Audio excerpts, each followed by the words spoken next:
आज पिछले क्लास में हम लोग ये देखे थे कि हमारे चूँकि हम लोग एस्किटिस सिस्टम पढ़ रहे हैं, तो एस्किटिस सिस्टम में हम लोग मेनली इसमें देखे ये कि हमारा जो भी मेटाबॉलिक वेस्ट प्रोडक्ट बनता है, चूँकि आप जानते हैं कि हम लोग यूरोकोटेलिक ऑर्गेनिज्म हैं, तो मेटाबॉलिक वेस्ट प्रोडक्ट जो भी बनता है वो मेटाबॉलिक प्रोडक्ट जो है स्पेशली जो सबसे हाई टॉक्सिक होता है, जो स्पेशली बनता है हमारे प्रोटीन के मेटाबॉलिज्म से, और वो जो भी वेस्ट प्रोडक्ट हमारे बॉडी के अंदर में बनता है वो सारा वेस्ट प्रोडक्ट किसी न किसी माध्यम से हमारे ब्लड के थ्रू किडनी में आके वो फिल्टर करता है, और वो जो मेटाबॉलिक वेस्ट प्रोडक्ट है वो हमारा यूरिन के थ्रू हमारे बॉडी से एक्सक्रीट आउट होता है।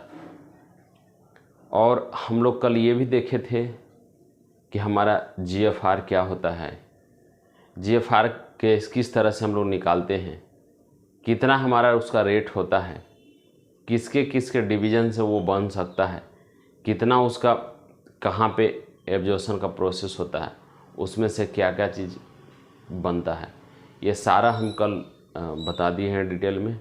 और उसे नीट में कैलकुलेटिंग क्वेश्चन रहता है जिसमें से हम कैलकुलेटिंग करके भी बता दिए थे कितना परसेंट उसका क्या जो केमिकल मैकेनिज्म का प्रोसेस होगा। इसकी चर्चा हम पिछले क्लास में कर चुके हैं। आज हम चर्चा करेंगे कि जो भी, जैसे हम कल बताए थे कि हमारे बॉडी के अंदर में एफरेंट आर्टियोल इन्फरेंट आर्टियोल के द्वारा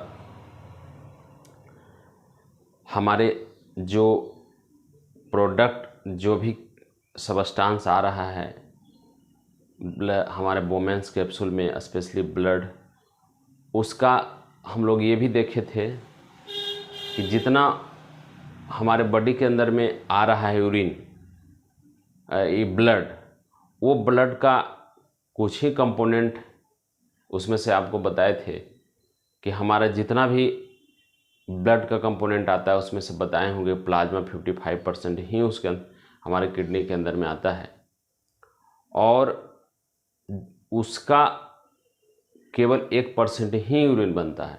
99% हमारा किडनी रीअब्जॉर्ब कर लेता है, आने की पुनः वो ब्लड में चला जाता है, आने की जहाँ से आया पुनः वहाँ ही चला जाएगा।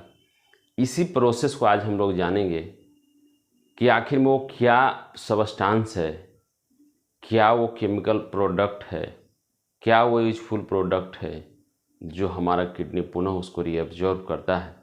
क्योंकि हम लोग पढ़े हैं किडनी का पार्ट है जिसमें से हम पढ़े थे पीसीटी, हम लोग पढ़े थे डीसीटी, हम लोग पढ़े थे लूप ऑफ हेनले, हम लोग पढ़े थे कलेक्टिंग डक्ट। वो चार पार्ट जो है हमारा PCT, DCT, loop of Henle, collecting duct, इन सारे पार्ट से किस के ऑब्जर्वेशन होता है जो कि हमारा डायरेक्ट नीट में क्वेश्चन रहता है। इसी चीज़ को आज हम लोग पढ़ेंगे कि रीअब्जॉर्प्शन का जो प्रोसेस होता है उसमें से रीअब्जॉर्प्शन के प्रोसेस में कौन कौन सा ऐसा पार्ट है किडनी का, वो पार्ट में किस चीज़ का एब्जॉर्प्शन होता है और उस एब्जॉर्प्शन का क्या मैकेनिज्म है। क्योंकि इसके बाद में हम इसका करेंट काउंटर जो आपका एस्किटिस सिस्टम का बहुत ही मार्वेलस केमिकल एक मैकेनिज्म है जिसको काउंटर करेंट मैकेनिज्म बोलते हैं, उसको हम लोग डिटेल चर्चा करेंगे। तो आज हम लोग ये देखेंगे कि हमारा जो ट्यूबुलर रीअब्जॉर्प्शन होता है उसमें से किसका क्या कहाँ पे किस प्रोडक्ट का कहाँ पे रीअब्जॉर्प्शन होता है। तो सबसे पहले हम लोग देखेंगे पीसीटी, तब देखेंगे लूप ऑफ हेनले, तब देखेंगे डीसीटी, तब कलेक्टिंग डक्ट। क्योंकि हम लोग किडनी के अंदर में पढ़े होंगे और हम लोग जानते भी हैं कि हमारा ये किडनी है, और हम लोग ये भी देखे थे कि ये पार्ट है हमारा, तो हम लोग देखे थे इसको हम पीसीटी बोलते हैं, इसको लूप ऑफ हेनले बोलते हैं, ये हमारा डीसीटी हो गया, ये कलेक्टिंग डक्ट हो गया। हम लोग ऐसा पढ़े हैं। तो हम लोग इसी चीज़ को यहाँ पे देखेंगे कि हमारा पीसीटी जो है वो किस सबस्टांस का बना हुआ है, उससे कौन सा ऐसा सब्सटेंस है जिसका एक प्रोसेस से एब्जॉर्प्शन होता है, वो कौन सा पदार्थ है हमारे जो प्लाज्मा है उसके अंदर में। क्योंकि आप जानते हैं कि उस प्लाज्मा के अंदर में मेटाबॉलिक वेस्ट प्रोडक्ट भी है, उस प्लाज्मा के अंदर में यूजफुल सब्सटेंस भी है। अगर वो यूजफुल सब्सटेंस हमारे पीसीटी के अंदर, डीसीटी के अंदर, लूप ऑफ हेनले के अंदर, कलेक्टिंग डक्ट के अंदर उसका रिएब्जॉर्प्शन नहीं हो, तो प्लाज्मा के अंदर में जितने भी सब्सटेंस है वो सारा पूरी तरह से हमारे बॉडी से निकल जाएगा। आप मेडिकल कॉलेज में आगे पढ़िएगा, बहुत सारे नेफ्रॉन के ऐसे डिजीज होते हैं जहाँ से वो सब्सटेंस रिएब्जॉर्ब नहीं हो पाते, वो यूरिन के द्वारा पास आउट कर जाते हैं, और उसके कारण हमारे बॉडी के अंदर में जितना केमिकल सब्सटेंस मिलना चाहिए वो केमिकल सब्सटेंस नहीं मिल पाता है। और इसके कारण से हमारे बॉडी, चूँकि आप जानते हैं हमारे शरीर के अंदर में हमारा जो लिविंग ऑर्गेनिज्म है, हमारा जो शरीर है वो सेल का बना है। सेल केवल एटीपी को जानता है, उसको कोई लेना देना नहीं कि आप सूखी रोटी खा रहे हैं या आप पिस्ता बादाम खा रहे हैं, उससे कोई लेना देना नहीं। केवल वो कार्बोहाइड्रेट, प्रोटीन, फैट, विटामिन ही जानता है, उसको कोई लेना देना नहीं कि आप शाकाहारी हैं या मांसाहारी हैं। चूँकि हम लोग अब देखेंगे इसका केमिकल नेचर, क्योंकि आप जानते हैं कि हमारा टिश्यू का क्वेश्चन भी इसके साथ में पूछा जाता है कि हमारा जो पीसीटी है वो ब्रश बॉर्डर क्यूबाइडल एपिथेलियम का बना है। इस चीज़ को आप भली भांति जानिएगा। और आपको पता है कि इसमें से मैक्सिमम एब्जॉर्प्शन का जो प्रोसेस होता है इसी पीसीटी से होता है। इसलिए जब आपसे पूछा जाएगा पीसीटी का केमिकल नेचर क्या है, क्यूबाइडल एपिथेलियम टिश्यू का बना होता है। और एक बहुत बड़ा बात इसके अंदर में है, 70 से 80% मिनरल प्लस वाटर का एब्जॉर्प्शन जो होता है वो हमारा पीसीटी से ही होता है। ये क्वेश्चन आपसे पूछा जाएगा, पूछा हुआ क्वेश्चन है, आप इसको देखिएगा। तो आपसे ये भी पूछा जाएगा कि वो तो 80% की बात है, और जब हम बात 100% का करेंगे तो 100% में हमारा ग्लूकोज और इम्यूनो एसिड का 100% रिएब्जॉर्प्शन जो होता है वो पीसीटी ही करता है।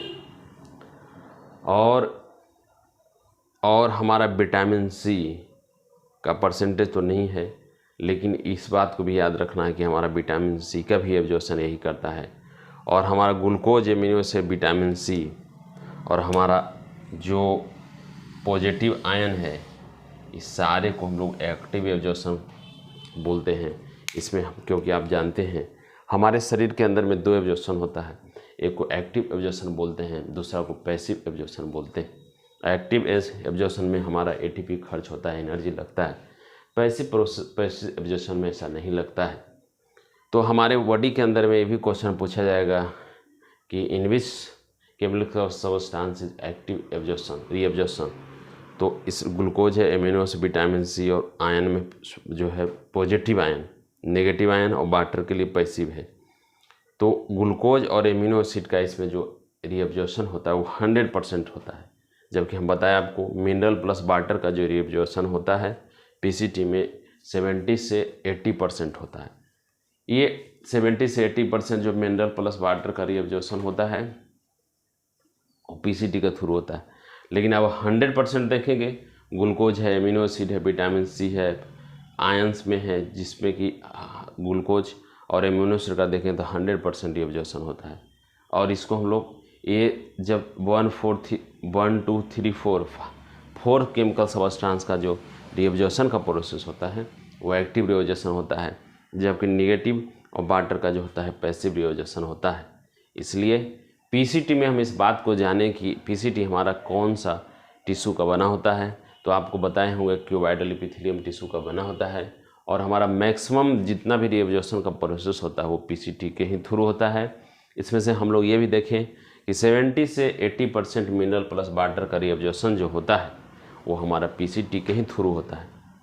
और साथ ही हम लोग ग्लूकोज को देखेंगे, एमिनो एसिड को देखेंगे, हमारा विटामिन सी को देखेंगे, पॉजिटिव आयन को देखेंगे जिसमें सोडियम है। लेकिन ग्लूकोज और एमिनो एसिड का जो यहाँ पे एब्जॉर्प्शन होता है वो 100% होता है, जबकि ग्लूकोज, एमिनो एसिड, विटामिन और vitamin C plus positive ion, ये 4 को हम लोग एक्टिव रिओबजर्सन बोलते हैं।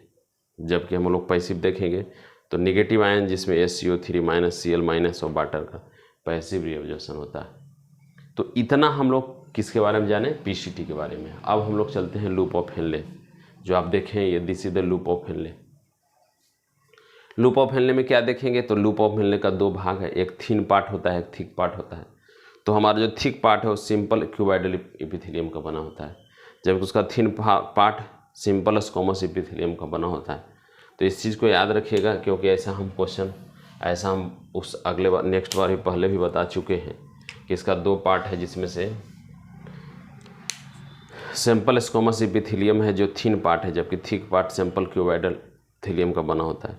इसमें क्या है, मैक्सिमम अगर मिनिमम मान लेते देखिएगा तो 5% में जो हमारा, क्योंकि लूप ऑफ हेनले में असेंडिंग और डिसेंडिंग भी पार्ट है, तो जो डिसेंडिंग पार्ट है उसमें लूप ऑफ हेनले में वाटर का एब्जॉर्प्शन होता है, जबकि असेंडिंग जो पार्ट है इसका उसमें NaCl का एब्जॉर्प्शन होता है।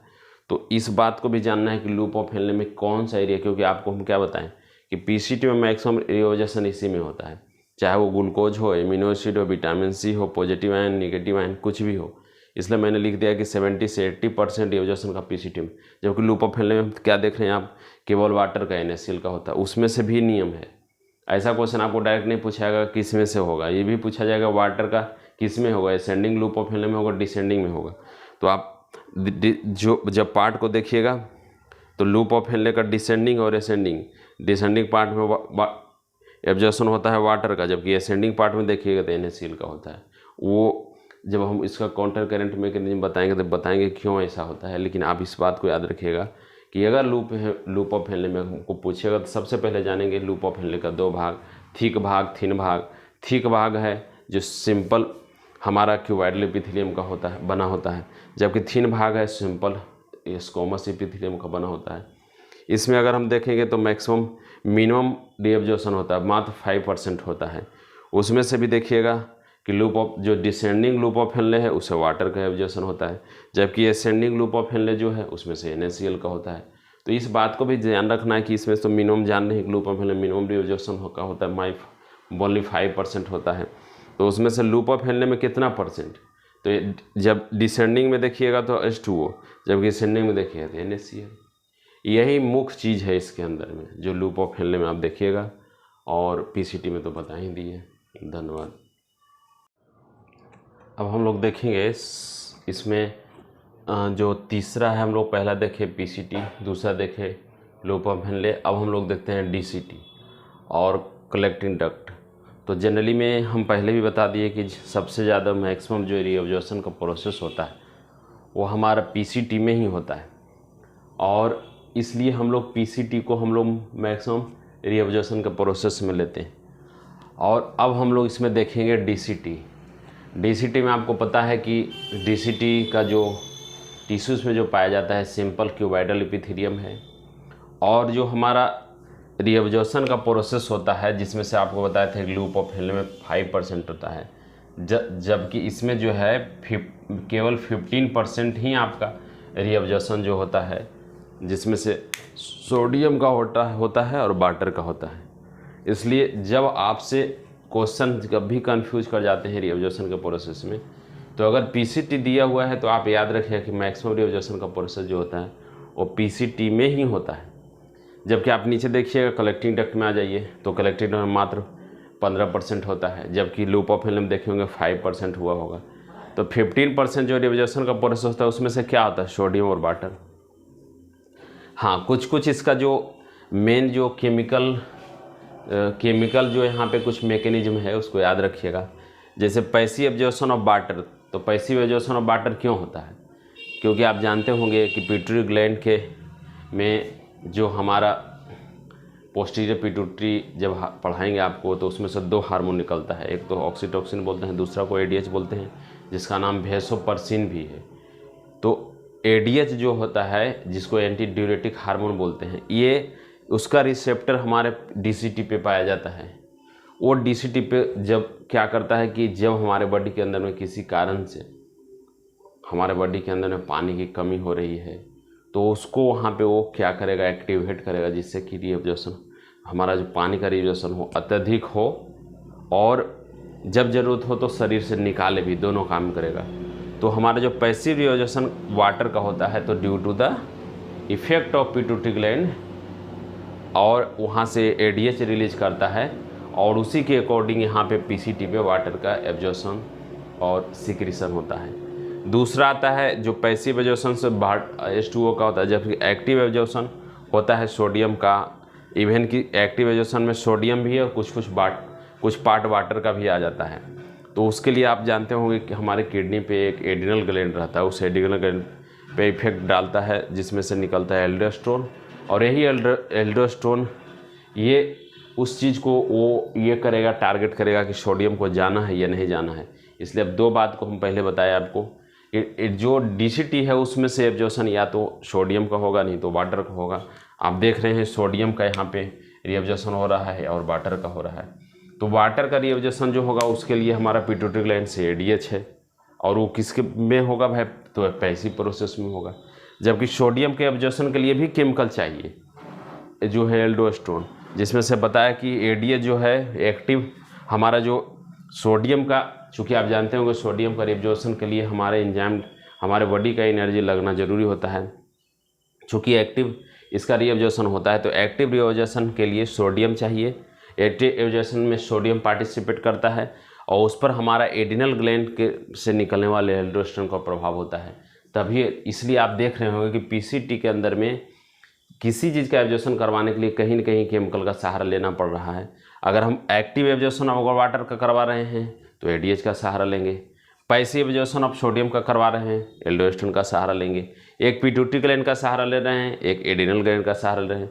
पिट्यूटरी ग्लैंड हमारा ब्रेन के अंदर में है, जबकि एड्रिनल ग्लैंड हमारा किडनी के इंटीरियर पार्ट पे है। अब आते हैं हम लोग कलेक्टिंग डक्ट। तो कलेक्टिंग डक्ट पर भी जिस तरह से इस पे रिसेप्टर एडीएच का पाया जाता था, उसी तरह से कलेक्टिंग डक्ट पर एडीएच रिसेप्टर रहता है जो प्रेजेंट रहता है, collecting for the passive absorption of H2O।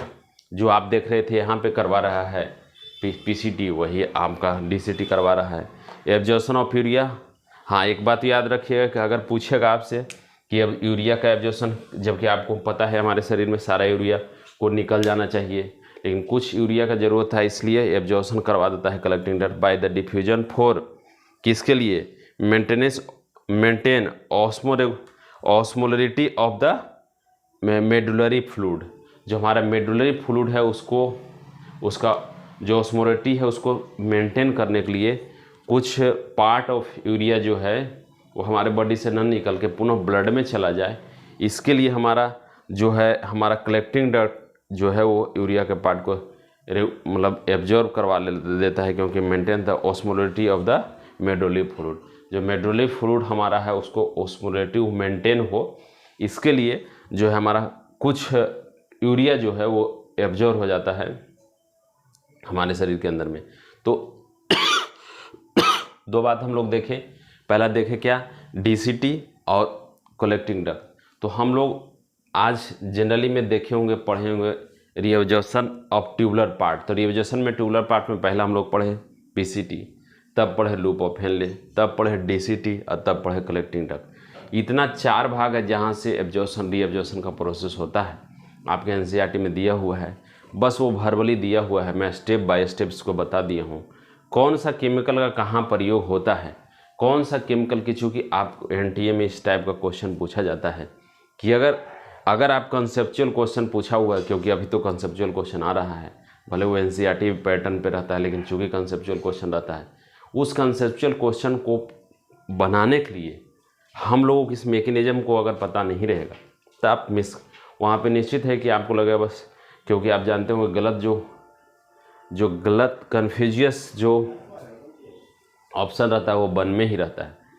तो इसलिए इस चीज़ को हमको एकदम पूरी तरह से पूरा विश्वास के साथ में ये जानेंगे हम लोग कि मैकेनिज्म को एक बार ज़रूर समझ लेंगे, क्योंकि हम लोग step by step medical college में पढ़े हुए हैं, थोड़ा सा स्टेप बाय स्टेप उस मैकेनिज्म को जानते हैं, तो उसको याद करने का तरीका भी हम लोग को पता रहता है कि किस तरह से हम स्टेप बाय स्टेप अगर नोट्स में लिखे रहेंगे, बार बार उसको देखेंगे, क्योंकि बायोलॉजी में मल्टीपल टाइम है वो देखिएगा आपको याद हो जाएगा, ब्रेन की ऐसा ही ट्रेनिंग है। तो इसलिए हम लोग रीअब्जॉर्प्शन और ट्यूबुलर रीअब्जॉर्प्शन अब पढ़े, इसके बाद में हम लोग